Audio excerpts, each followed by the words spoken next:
Oi, meus amores, sejam muito bem-vindos. Dou uma modificada aqui no ambiente, porque eu tô decorando meu quarto de hóspedes aqui, que é o meu escritório também. Mas isso não muda nada. Vamos continuar nossa leitura bíblica, de onde nós paramos aqui. Desculpem que eu não tô resfriada, eu tô com alergia, porque tá entrando a primavera aqui, e aí tem muito pólen. E esse pólen, gente, é um problema quando é lindo ver as flores, mas pra chegar até elas, a gente sofre um pouquinho com o pólen, mas vale a pena. É lindo demais aqui na primavera. Onde você olha são flores e mais flores.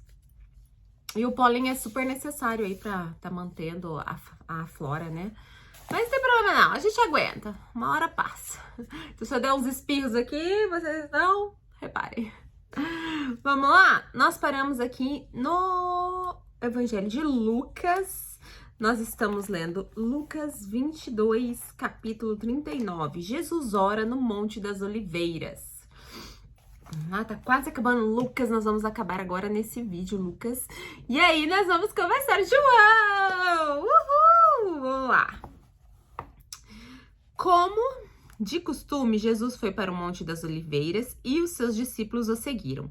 Chegando ao lugar, eles lhe disse: orem para que vocês não caiam em tentação. Ele se afastou deles e, a uma pequena distância, ajoelhou-se e começou a orar. Pai, se queres, afasta de mim este cálice, contudo, não seja feita a minha vontade, mas a tua. Essa frase é muito forte, né? Jesus mostra que Jesus também, como ele é o lado homem dele, né? Falando ali, né?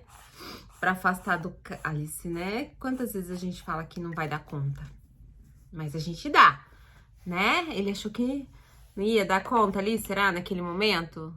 E nós somos assim, esse é o nosso lado humano, dizendo, né? Será que eu tenho que passar por tudo isso? Será que eu preciso mesmo passar por tudo isso?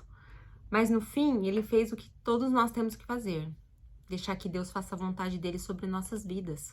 Porque Deus sabe exatamente o que é melhor para nós. E quando nós fazemos como Jesus fez aqui, seja feita a sua vontade e não a minha, nós conseguimos cumprir o nosso propósito, nós conseguimos alcançar o que nós precisamos alcançar aqui na Terra. E é aí que tá a grandiosidade dessas palavras. Seja feita a sua vontade e não a minha.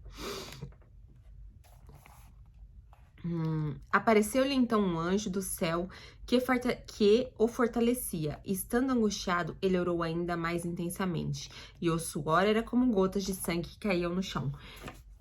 Então, gente, ele estava extremamente ansioso, ansioso não, ele estava extremamente angustiado por tudo aquilo, porque ele sabia o que ele ia enfrentar. E o lado humano dele estava angustiado. Só que o que houve aqui, o que está escrito aqui nesse pedaço aqui, que é mais importante. Apareceu-lhe então um anjo do céu que o fortalecia. Nós sempre, sempre vamos ter um anjo do céu para nos fortalecer. Nos momentos que a gente estiver mais no fundo do poço, fica tranquilo, que você não está sozinho. Quando se levantou da oração e voltou aos discípulos, encontrou-os dormindo, dominados pela tristeza. Por que estão dormindo? Perguntou-lhes. Levantem-se e orem para que vocês não caiam em tentação. Jesus é preso. Enquanto ele ainda falava, apareceu uma multidão conduzida por Judas, um dos 12. Este se aproximou de Jesus para saudá-lo com um beijo. Mas Jesus lhe perguntou: Judas, com um beijo você está traindo o filho do homem? Ao verem o que ia acontecer, os que estavam com Jesus lhe disseram: Senhor, atacaremos com espadas. E um deles feriu o servo do sumo sacerdote, decepando a orelha direita. Jesus, porém, respondeu: Basta. E tocando na orelha do homem, ele o curou. Então Jesus disse aos chefes dos sacerdotes, aos oficiais da guarda do templo e aos líderes religiosos que tinham vindo procurá-lo: Estou eu chefiando alguma rebelião para que vocês tenham vindo com espadas e varas? Todos os dias eu estive com vocês no templo e vocês não levantaram a mão contra mim. Mas esta é a hora de vocês, quando as trevas reinam. Pedro nega Jesus. Então, prendendo-o, levaram para a casa dos sumos sacerdotes. Pedro o seguia à distância, mas quando acenderam um fogo no meio do pátio e se sentaram ao redor dele, Pedro sentou-se com eles. Uma criada o viu sentado ali à luz do fogo, olhou fixamente para ele e disse: Este homem estava com ele. Mas ele negou: A mulher, não o conheço. Pouco depois o homem ouviu e disse: Você também é um deles? O homem: não sou eu, respondeu Pedro. Cerca de 1 hora mais tarde, outro afirmou: Certamente este homem estava com ele, pois é Galileu. Pedro respondeu: Homem, não sei do que está falando. Falava ele ainda quando o galo cantou. O Senhor voltou-se o olho diretamente para Pedro. Uau! Então Pedro se lembrou da palavra que o Senhor lhe tinha dito: Antes que o galo cante, hoje você me negará 3 vezes. Saindo dali, chorou amargamente.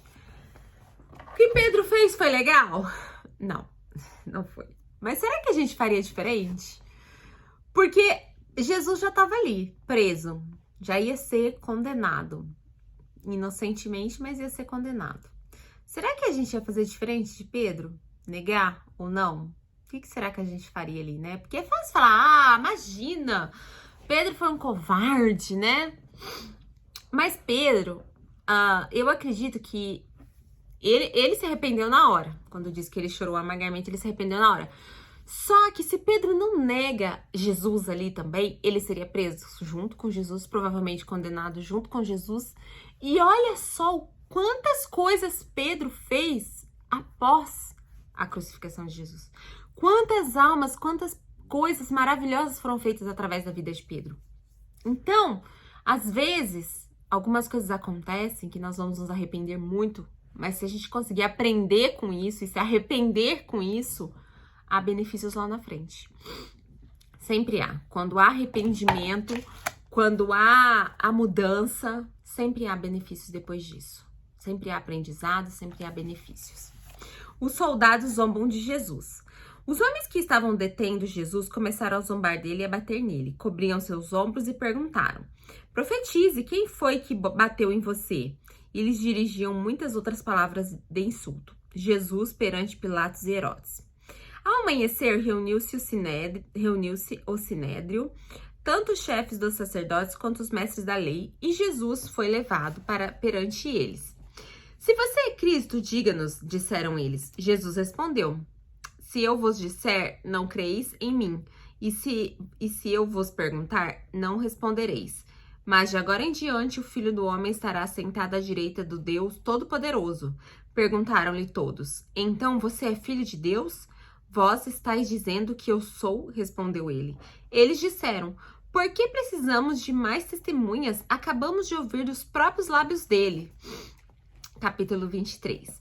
Então, toda a assembleia levantou-se e levou a Pilatos. E começando a acusá-lo, dizendo: Encontramos este homem subvertendo a nossa nação. Ele proíbe o pagamento de impostos a César e se declara ele o próprio Cristo um rei.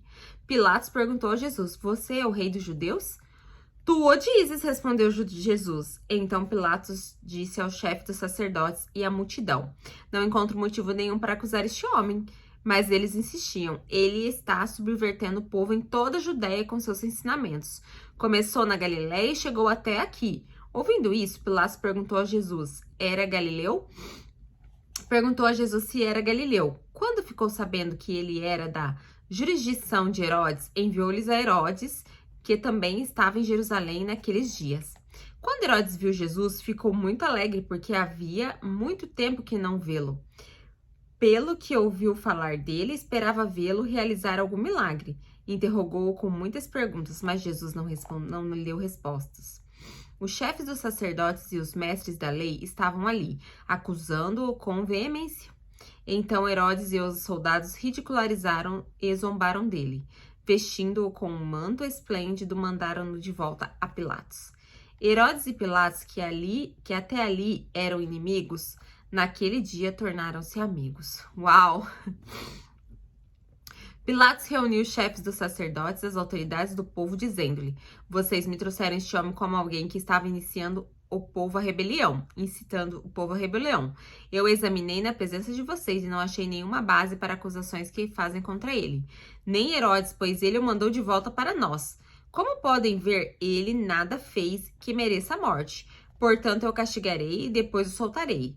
Ele era obrigado a soltar-lhes um preso durante a festa. A uma só voz, eles gritavam: acaba com ele! Solta-nos Barrabás. Barrabás havia sido lançado na prisão por causa de uma insurreição na cidade por assassinato. Desejando soltar a Jesus, Pilatos dirigiu-se a eles novamente, mas eles continuam gritando: crucifica-o, crucifica-o. Pela terceira vez, ele lhes falou: por quê? Que crime este homem cometeu? Não encontrei nenhum nada digno de morte. Vou mandar castigá-lo e depois soltarei. Eles, porém, pediram insistentemente, com fortes gritos, que ele fosse crucificado, e a gritaria prevalecia. Então Pilatos decidiu fazer a vontade deles. Libertou o homem que havia sido lançado na prisão por insurreição e assassinato, aquele que lhe haviam pedido, e entregou Jesus à vontade deles, a crucificação. Enquanto o levavam, agarraram Simão de Cirene, que estava chegando do campo, e lhe colocaram a cruz nas costas, fazendo-o carregá-lo atrás de Jesus. Um grande número de pessoas o seguia, inclusive mulheres que lamentavam e choravam por ele. Jesus voltou-se e disse-lhes: filhas de Jerusalém, não chorem por mim, chorem por vocês mesmas e por seus filhos, pois chegará a hora em que vocês dirão: felizes as estéreis, os ventres que nunca geraram e os seios que nunca amamentaram. Então dirão as montanhas: caiam sobre nós, e as colinas: cubra-nos. Pois se fazem isso com a árvore verde, o que acontecerá quando ela estiver seca? 2 outros homens, ambos criminosos, também foram levados com ele para serem executados. Quando chegaram ao lugar chamado Caveira, ali o crucificaram com os criminosos, um à sua direita e outro à sua esquerda. Jesus disse: Pai, perdoa-lhes, pois não sabem o que estão fazendo. Então eles dividiram as roupas dele, tirando sortes. O povo ficou observando e as autoridades o ridicularizavam. Salvou os outros, diziam: salve-se a si mesmo, se é Cristo de Deus escolhido. Os soldados aproximaram-se também, zombavam dele, oferecendo-lhe vinagre, e diziam: se você é rei dos judeus, salve-se a si mesmo. Havia uma inscrição acima dele que dizia: este é o rei dos judeus. Um dos criminosos que ali estavam dependurados lançaram-lhes insultos: você é o Cristo? Salve-se a si mesmo e a nós. Mas o outro criminoso respondeu dizendo: você não teme a Deus, nem estando sob a mesma sentença? Nós estamos sendo punidos com justiça, porque estamos recebendo o que nossos atos merecem, mas este homem não cometeu nenhum mal. Então ele disse: Jesus, lembra-te de mim quando estiveres no teu reino. Jesus lhe respondeu: eu garanto, hoje você estará comigo no paraíso. A morte de Jesus. Já era quase meio-dia e trevas cobrindo toda a terra até as 3 horas da tarde. O sol deixara de brilhar e o vento do santuário rasgou-se ao meio. Jesus bradou em alta voz: Pai, nas tuas mãos entrego meu espírito. Tenho dito isso, expirou. O centurião, vendo o que havia acontecido, louvou a Deus, dizendo: certamente este homem era justo. E todo o povo que havia juntado para presenciar o que estava acontecendo, ao ver isso, começou a bater no peito e afastar-se. Mas todos os que conheciam, inclusive as mulheres que o haviam seguido desde a Galiléia, ficaram de longe observando estas coisas. O sepultamento de Jesus. Havia um homem chamado José, mesmo do conselho do homem bom e justo, que não tinha consentido na decisão e no procedimento dos outros. Ele era da cidade de Arimateia, da Judéia, e esperava o reino de Deus. Dirigindo-se a Pilatos, pediu o corpo de Jesus. Então desceu, o envolveu em um lençol de linho e colocou-o no sepulcro cavado na rocha, no qual ninguém ainda fora colocado. Era o dia de preparação e estava para começar o sábado. As mulheres que haviam acompanhado Jesus desde a Galiléia seguiram José e viram o sepulcro, e como o corpo de Jesus fora colocado nele. Em seguida, foram para casa e prepararam perfume e especiarias aromáticas. Desculpa, gente. E descansaram no sábado em obediência ao mandamento. 24. A ressurreição. No primeiro dia da semana, de manhã bem cedo, as mulheres levaram ao sepulcro as especiarias aromáticas que haviam preparado. Encontraram remida a pedra do sepulcro, mas quando entraram, não encontraram o corpo de Senhor Jesus. Ficaram perplexas, sem saber o que fazer. De repente, dois homens com roupas que brilhavam como a luz do sol colocaram-se ao lado delas. Amedrontada, as mulheres baixaram o rosto para o chão e os homens lhe disseram: Por que vocês estão procurando entre os mortos aquele que vive? Ele não está aqui. Ressuscitou. Lembre-se do que ele disse quando ainda estava com vocês na Galileia. É necessário que o Filho do Homem seja entregue nas mãos dos homens pecadores, seja crucificado e ressuscite no terceiro dia. Então se lembraram das palavras de Jesus. Quando voltaram do sepulcro, elas contaram todas as coisas aos 11 e todos os outros. Os que contaram estas coisas aos apóstolos foram Maria, Madalena, Joana e Maria, mãe de Tiago, e as outras que estavam com elas. Mas eles não acreditaram nas mulheres. As palavras delas pareciam loucura. Pedro, todavia, levantou-se e correu ao sepulcro. Abaixou-se, viu as faixas de linho e mais nada. Afastou-se e voltou admirado com o que acontecera. No caminho de Emaús. Naquele mesmo dia, dois deles estavam indo para um povoado chamado Emaús, a 11 quilômetros de Jerusalém. No caminho, conversavam a respeito de tudo o que havia acontecido. Enquanto conversavam e discutiam, o próprio Jesus se aproximou e começou a caminhar com eles. Mas os olhos deles foram impedidos de reconhecê-lo. Ele lhes perguntou: Sobre o que vocês estão discutindo enquanto caminham? E eles pararam com os rostos entristecidos. Um deles, chamado Cleopas, perguntou-lhe: Você é o único visitante em Jerusalém que não sabe das coisas que ali aconteceram nestes dias? Que coisas? Perguntou ele. O que aconteceu com Jesus de Nazaré? Respondeu eles. Ele era um profeta poderoso em palavras e em obras diante de Deus, e todo o povo, os chefes dos sacerdotes e as nossas autoridades o entregaram para ser condenado à morte crucificado. E nós esperávamos que ele ia trazer a redenção a Israel, e hoje é o terceiro dia desde que tudo isso aconteceu. Algumas das mulheres entre nós nos deram um susto hoje. Foram de manhã bem cedo ao sepulcro e não acharam o corpo dele. Voltaram e nos contaram ter tido uma visão de anjos que disseram que ele estava vivo. Alguns dos nossos companheiros foram ao sepulcro e encontraram tudo exatamente como as mulheres tinham dito, mas não o viram. Ele lhes disse: Como vocês custam a entender como demoram a crer que tudo o que os profetas falaram? Não devia o Cristo sofrer estas coisas para entrar na sua glória? E começando por Moisés, todos os profetas. E começando por Moisés e todos os profetas, explicou-lhe o que constava a respeito dele em todas as escrituras. Ao se aproximarem do povoado para o qual estava indo, Jesus fez como quem ia mais adiante. Mas eles insistiram muito com ele: Fique conosco, pois a noite já vem, o dia já está quase findando. Então ele entrou para ficar com eles. Quando estavam à mesa com eles, tomou o pão, deu graças, partiu e deu a eles.